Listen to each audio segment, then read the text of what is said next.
Peggy 18.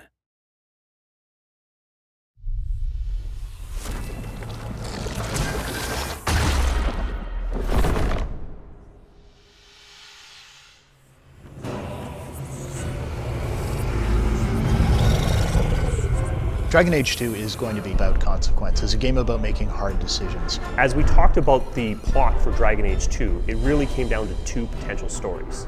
One, which felt a lot like Dragon Age Origins, and the second, which delved into a lot more about the actual lore and history of Dragon Age 2. The second option was the tougher option to tell. But we felt that Dragon Age needed to explore some different directions and some different ways to tell story. Hawk, the man or woman that the player steps into the shoes of, is a refugee, someone who escaped the Blight and spawned a legend. Hawk is going to be a different character based on the actual dialogue options you pick. And that was a lot of fun trying to come up with the good guy character who's going to sacrifice himself to do the right thing for others, and the much more aggressive, I'm going to, do whatever it takes kind of character. And of course it wouldn't be Dragon Age without the snarky, sarcastic humor. She fills her days making poisons and cake.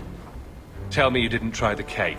How did he rise to power? How did he become the champion of Kirkwall? What's brought the city and later the entire world to the brink of war? These are questions that need to be answered. It's like one of those moments in history where people will talk about for centuries afterwards that I knew someone was there, or read stories about the people who were there.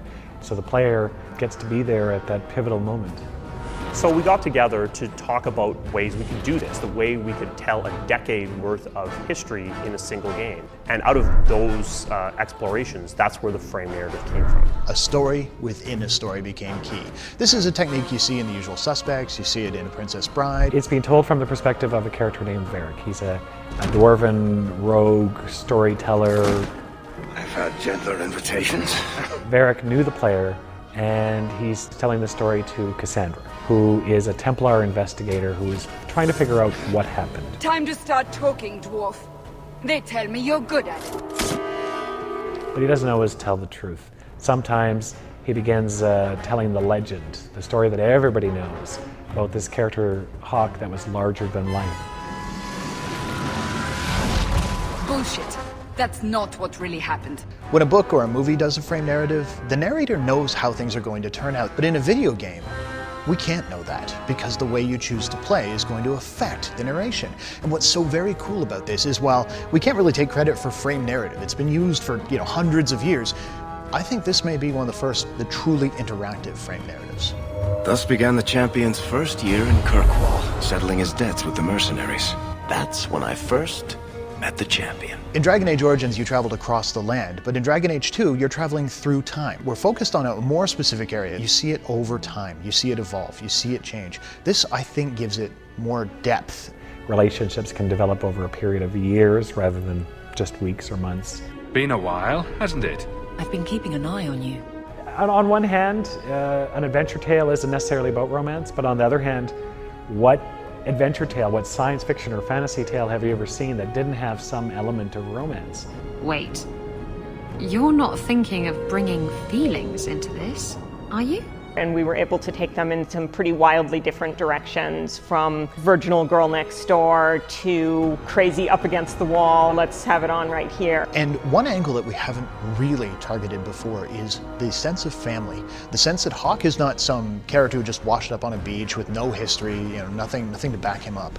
He's got a mother, he's got siblings, and they come with him. Will we see rivalry? Yes. Will we see jealousy? Yes. Will we see genuine affection? Yes. We're running from your bloody Templars. I'm in charge. You do what I say. Right, brother. So it's obvious, well, if I'm going to become the champion of Kirkwall, why bother playing? Well, the question is, what is a champion of Kirkwall? Is there a political significance? Do I command an army? Have I got some sort of superpower that no one's told me about? And in a lot of ways, how you choose to play will help define that. It would have been very easy for us after Origins to sit on our laurels and just do what was already successful and not try anything new. But I think the thing that Bioware does that's great is we're always interested in evolution.